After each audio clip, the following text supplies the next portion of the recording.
All right. Well, good evening, everyone. Uh, Thanks for tuning in to At Home with Jim and Dee. For those of you who don't know us, I'm Jim, and she's Dee, I'm Dee. and we're going to begin tonight on a. We're going to begin playing some songs from another album. This is an album I spent several hours today working on getting this ready for CD Baby. I didn't get finished because we had to come here and do this, but we're going to be putting up another album on CD Baby, and then it'll be up on Amazon and YouTube, and it'll be on what is it, iTunes and Spotify, all those kind of places. And so the first song we're going to do, I'll tell you more about the album after we do the first song. Thanks for tuning in anyway. Here we go.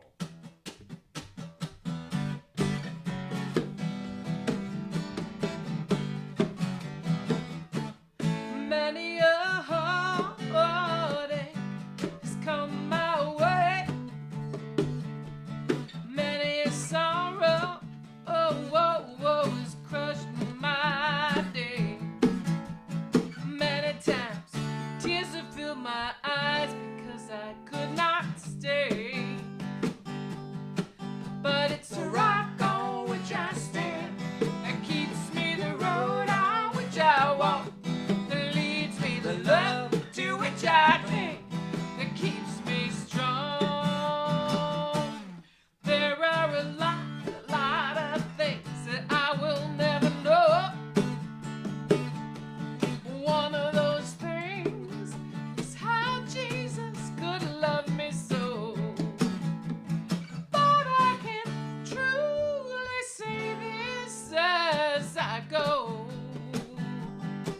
that it's a rock on which I stand that keeps me the road on which I walk, that leads me the love to which I cling, that keeps me strong. Many a heartache has come my way. Many sorrows have crushed my day. Many times tears have filled my eyes because I could not stay.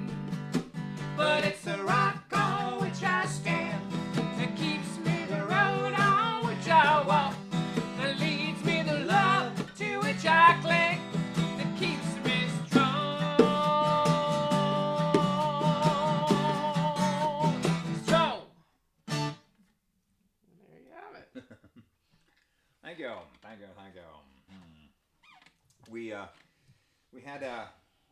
We had made an album called Homesteading in 1973. We had produced, I had produced, arranged, and done Agape Land. We'd done an album called Agape Force Favorites. We'd done Potpourri. We'd done a bunch of those albums. And Agape Land had gotten popular enough. I remember a time when Tony Salerno, the director of the Agape Force, came to me and said, "Do you think we should pursue a record deal with a record company?" And we had been self-producing. I mean, we were indie artists long before they were indie artists. We were indie artists from the very beginning, but we were selling a lot of records, which got the attention of a guy by the name of Billy Ray Hearn, and he was particularly taken with the Agape Land album that had done so well. As I think I've told you before, we sold about maybe 60,000 copies of those albums as indie, as an indie label, without a label. And then Billy Ray Hearn at Myrrh Records at the time, which was a division of Word. It was the kind of the contemporary Christian label, picked up Agape Land, and as I've only learned recently from Winky Pratney, I guess they sold about 400,000 copies of that album. I'd never known that. And but in the meantime, Billy Ray had signed several other contemporary artists at the time. He'd signed Barry McGuire, who was someone that we had worked with and I'd written songs with, and so on. Second Chapter of Acts, who I met. Actually, I met them. First time I met them was when I went with Barry to Hollywood to record his first Christian album, Seeds, and Barry and I stayed with the Herrings. Buck and Annie and Matt and Nellie were there as well. and so he had those two artists. He had others on the Myrrh label. He had Honey Tree, and I don't even remember all the people that were on. He had quite a few people that he'd signed, and he decided that he's going to start his own label, which became a record label called Sparrow. And when he left his commitment, when it was up, and he left Myrrh to go start Sparrow, he took two artists with him from Myrrh. He took Barry McGuire, and he took Second Chapter of Acts, and then because of his relationship with Agape Force and some things that happened there, he decided he wanted to make. He was going to have two established artists and one new artist. The new artist was going to be us, and we won't go into all the politics of what happened there. But that album was never released. It was never even actually really finished. We had all we ended up with is a rough mix on a cassette tape, which I have since kind of cleaned up and tried to make listenable. And so we're going to be putting that out on a CD and making it available as a download. And the rock was from that album. And the next song we're going to do is also from that album. And this one's called Help Is On the Way.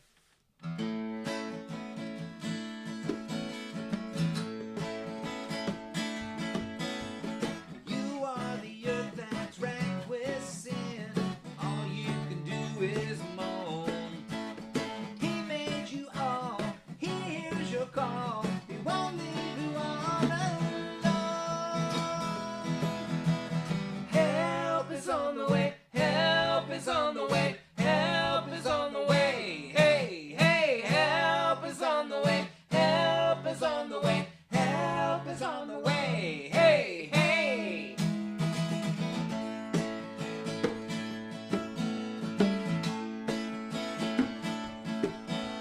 I know that creation groans in pain together until now. We've been a good home, but you've done you wrong. It'll soon be over now. Help is on the way. Help is on the way. Help is on the way. Hey, hey, help is on the way. Help is on the way. Help is on the way. Hey, hey.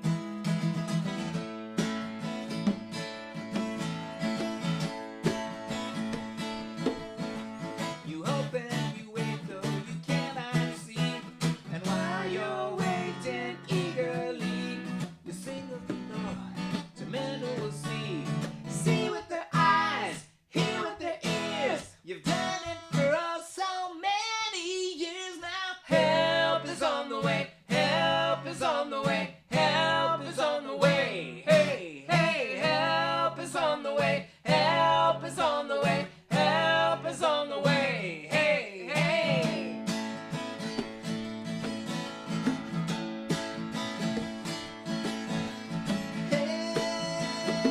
Help is on the way.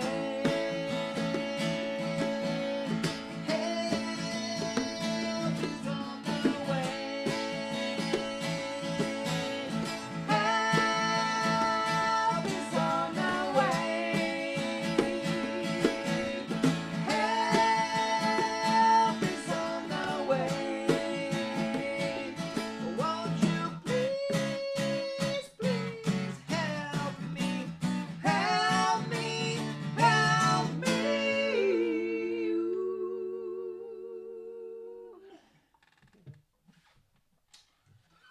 Okay, well, I've been talking. Do you want to talk at all? Do you need to mention anything about Keith, or want to do that on another one?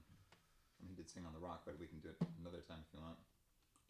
First. Yeah, I can just say that in the recording sessions for the Help Is On the Way album, we met a young man who had just recently gotten saved, and he's living in LA, and he came in to do background vocals, and we met him while I was there, and his name was Keith Green, and if you download the album, you'll be able to hear Keith, and one of the girls that sang background with him was, I think, with his ministry, perhaps. I don't remember, There was a couple of girls. I don't remember who they were. Yeah. But we still have Keith's vocals on the background singing of that album, so you have to watch for that. It was first meeting, and we met him much later in back in Limdale. Jim can tell you all that story later on. I'll tell you about the first meeting some other time because I've already talked too much tonight. But So anyway, yeah, that's where we first met Keith Green, was in the recording sessions for Help Is On The Way. Now we want to do a couple of tribute songs. yeah, but let's talk about getting them subscribing and liking and all that stuff. Okay. If you like what you hear, and if you would like to hear more of what you're hearing, please subscribe to our YouTube channel. Like the Jim and D Music page. And on Facebook? Go to the event and say you're going. I just redo the same event every week. Otherwise, Facebook makes me start all over with invitations and limits me and everything. So the more people that say they're going, even if you might watch it later, it's okay. We've been really excited because a lot of people have been telling us what they'd like to see and hear and experience. And so we've got some ideas brewing that we'll have to share with you later when we figure out whether we can actually do them or not. But right now we want to do a couple of songs by a band that, when we do their songs, we get a lot of response. There's two bands that probably get the most response when we do them. Probably the most is the Beach Boys, and this band that we're gonna sing a couple songs from, they get a lot of body language, let me say, when we sing it. Yeah, people don't expect us to be able to do these songs, and I didn't know we could either. They're a bit like the Beach Boys. The Beach Boys, of course, were cheaters. They had like 5 singers, and so they could do just about anything. A lot of people don't know that a band came along called the Turtles later. They had 6 singers, and they'd all been in, what do you call it, boys choir or whatever they have at school. What do you call that at school when they do it?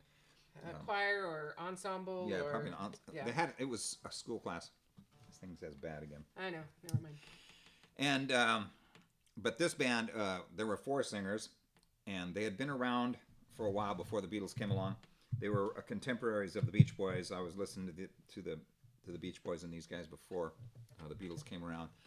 And while the Beach Boys were the West Coast vocal group, these guys were the East Coast vocal group. There was a lot of doo-wop bands and so on from the Northeast, but these guys kind of got a head start on everybody, and they were doing some great things. They were called the Four Seasons, and most of you will know, if I could probably sit here and do 10 or 12 Four Seasons songs, and you'd know them all. They had such a lot of hits. But we're gonna try and do. See, that I guess it's hard to do Beach Boy songs with just 2 singers. It's also hard to do Four Seasons with 2 singers, but we'll do the best we can. The first hit I remember, and was one of the first 45s I ever had, was this one. It was called Sherry.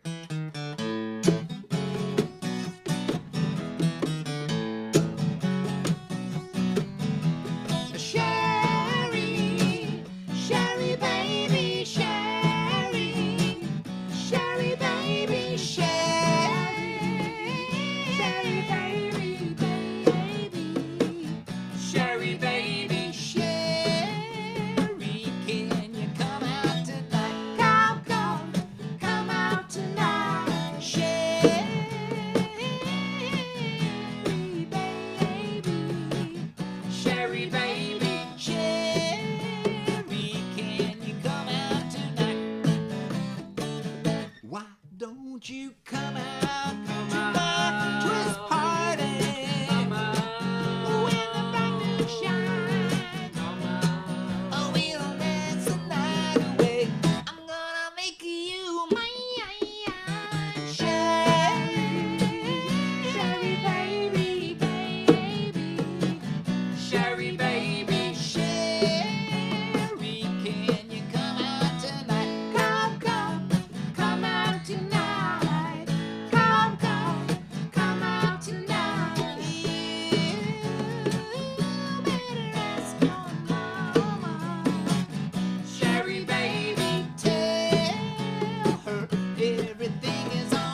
Well, you know they had to be good because what happened was, of course, in the early middle 50s and so on, rock and roll started to take hold and it became really popular. And you had people like Little Richard and Buddy Holly and Jerry Lee Lewis and even Elvis in the early days and Ricky Nelson. A lot of rockabilly and rock and roll started to get popular. And then, of course, the record companies stepped in and whitewashed the whole thing. And we had songs like "Take Good Care of My Baby" and other such nonsense. And the music started going really downhill. The Beach Boys and the Four Seasons came along around the same time, early 60s. And you know they were good because what happened was in early 1964, late 63, early 64, the Beatles made a big splash in this country. And the whole music scene changed. All of a sudden, the British invasion happened, and almost every American artist that had been anything, I mean, 95% all the American artists just went off the charts, and most of them never came back.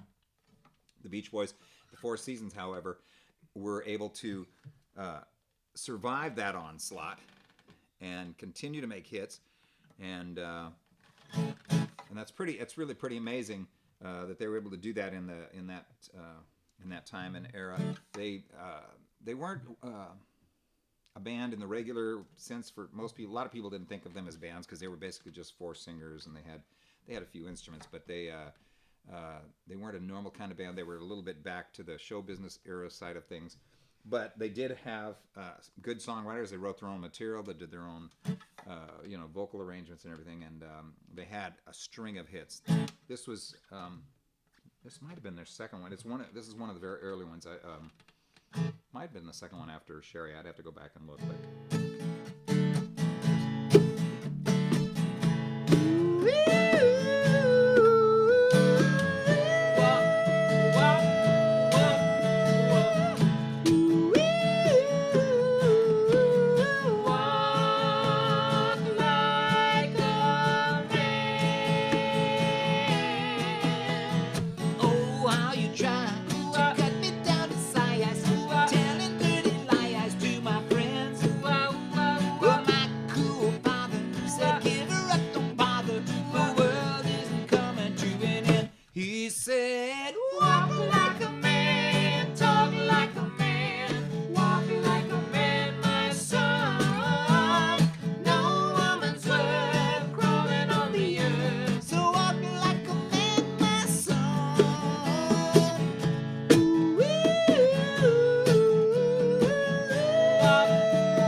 there you go. Two hits by the Four Seasons.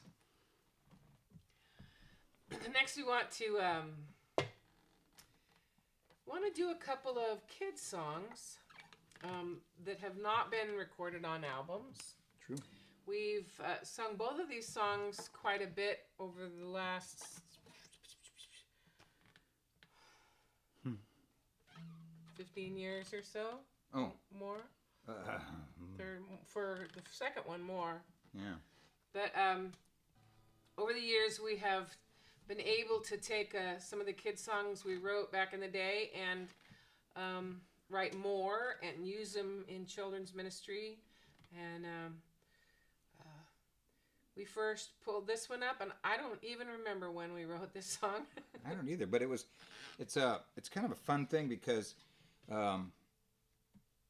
as anybody who's been watching knows, we have a heart for kids and for kids music, books, and so on. And this was a song. I don't remember why we wrote this song either, but sometimes we write kids songs, and this one has been cool because from time to time we find ourselves like we are right now. Don't ask me how this happened. Somehow we're the children's pastor at our church. I think it's kind of like. Can you believe people will leave their kids with us? When people, well, it usually happens when no one else wants to do it, or no one else will do it, and then they look at, what about you guys? Will you do it? And we go, yeah, okay. So, but songs like these are cool songs for us to have in our hip pocket, so to speak. So when we go to the children's ministries on Sunday mornings and so on, we have material to sing and songs to sing that they haven't heard before. And they like them. They like our songs. They sing along, so that's kind of good. Yeah. And this one actually is a song about one of the characteristics of God. That's true. One of God's attributes. Yes, and now we didn't say too much about what we're thinking about. We've had some different people giving us suggestions what you'd like for us to do. Part of what we're going to be looking at, perhaps, if we can pull this off, will be the creative process. And to have creativity, you have to have an imagination. So this song is called "He Sure Has a Wild Imagination."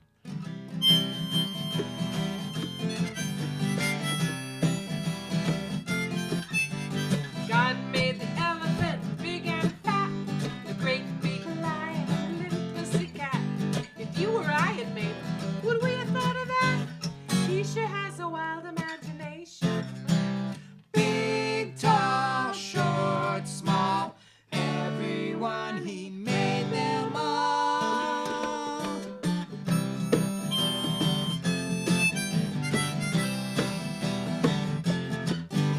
Well, God made the rain fall to the ground. He made the bat hang upside down. And he made the fish so it won't drown. He sure has a wild imagination. Big, tall, short, small, everyone he made them all.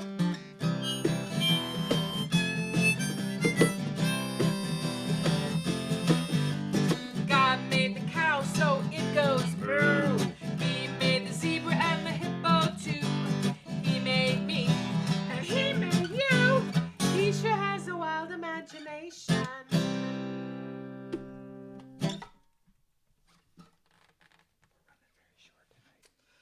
Well, you're gonna have to talk some more. No, you talk now. I've been talking too much already. Well, this next song, which is also happens to be the last song for this evening, probably has an awful lot we could say about it and the time around when we wrote it. Back in Agape Force days, one of the things that we got called on to do once in a while was to write songs on spec. Is that On what you- demand. yeah. On demand. Songs on basically. demand. There would be a need for a certain kind of a song, and so we would hear what that was. They would come and tell us what the need was, and then we would try to find a song, try to write a song that would fit the bill for that. That was a little different from the usual thing of having a project kind of with the big umbrella and you just write a bunch of songs and see what you can do, or just write songs in your everyday life and then see if they would make it on an album. But Do you remember when we wrote this one?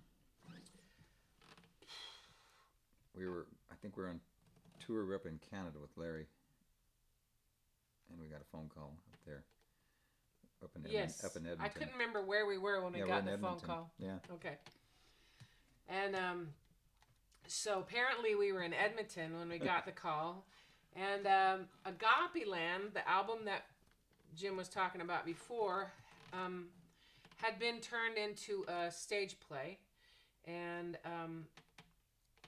they needed some songs to fill out this story about grublets, which is a whole different thing that we haven't talked about before. These were some characters. Whew. You don't know too much about the street side of the ministry. Let me just tell you one little story. We've explained before that we've had a heart for kids and that we enjoyed doing things for children, reading children's books from C.S. Lewis to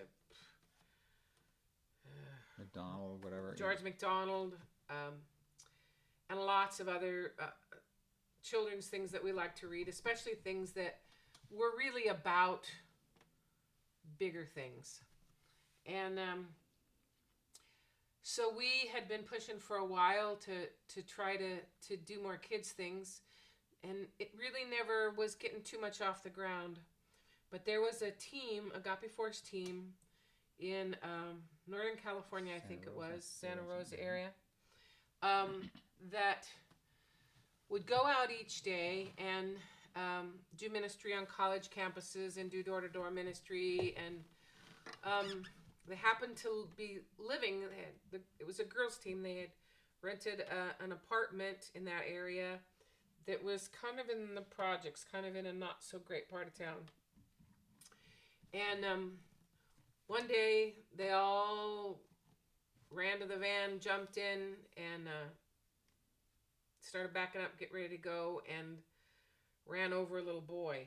Now, they didn't kill him, but he was hurt pretty bad, and so they stayed with them, and it was 3 days before this little boy's drug-addicted mom came looking for him. And that was kind of this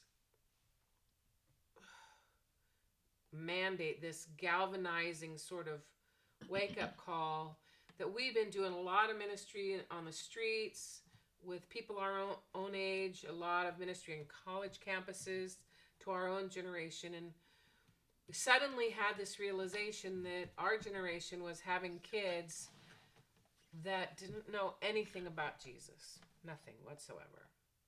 So,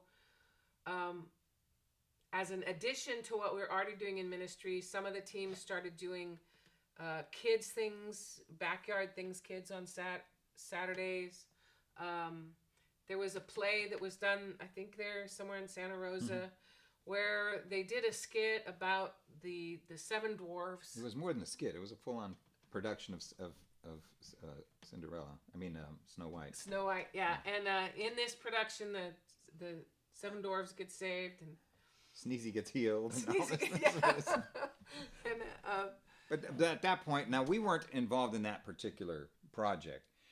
We were out on tour and we came back, and when we heard about that, I actually went to the director and I said, we got to be careful what we're doing here. I said, we can't really be mixing in Jesus with fairy tales because we're going to tell kids things like Santa Claus. We're going to talk about Santa Claus. We're going to talk about the Easter Bunny. We're going to talk about all this stuff. And then at some point, we're going to tell them maybe those characters don't really exist. And if we continue to tell our kids stories about the Tooth Fairy and everything else, they're going to lump in Jesus with that. And so the people that I was talking with understood what I was saying. So they decided that what we had to do was come up with a different story and a different way of looking at it. So they came up with, this is how we came up with the Grublets. The Grublets kind of evolved from the seven dwarfs. The seven dwarfs, but instead of having Jesus, we had a character who was just known as Majesty, and we made the whole thing just as C.S. Lewis had the White Witch and Aslan. We had Majesty and all this, so that's kind of how we changed that over to try to make sure that we were not mixing fantasy with truth. Well, and Winky says there are things that are true but not real, which is a fairy tale, and things that are real but not true, which is lots of things these days. And we put a lot of stock in fairy tales, but we didn't want to mix fantasy with the actual historical truth of Jesus. We wanted to tell truth in fairy tales. And so this song became part of the Agape Land Roadshow. It was originally, we ended up liking this song. It never made it on an album. It was just strictly for the stage play. But we liked it so much that as time went on, we resurrected this song and changed the words a little bit. Well, at least one word. And a few words, I guess. and so now it's a song that, well, you'll have to listen to it and tell us what you think.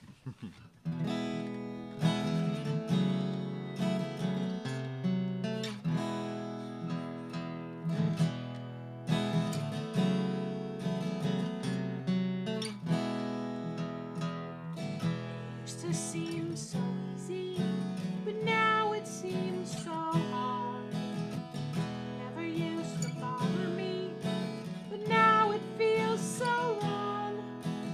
Maybe I'm just growing up, that's why I feel this way. Tomorrow when I wake up, these tears might go away. Oh, oh, oh, if I only knew. Playing games and causing pain, who knows whatever for?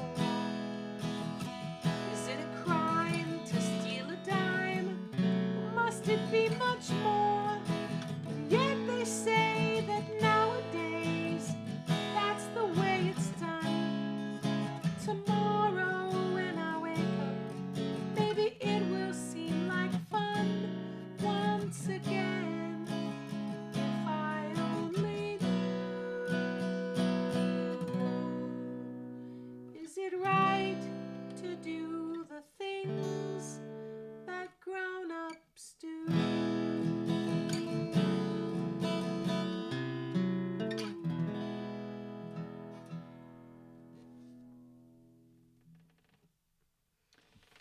Well, that's it.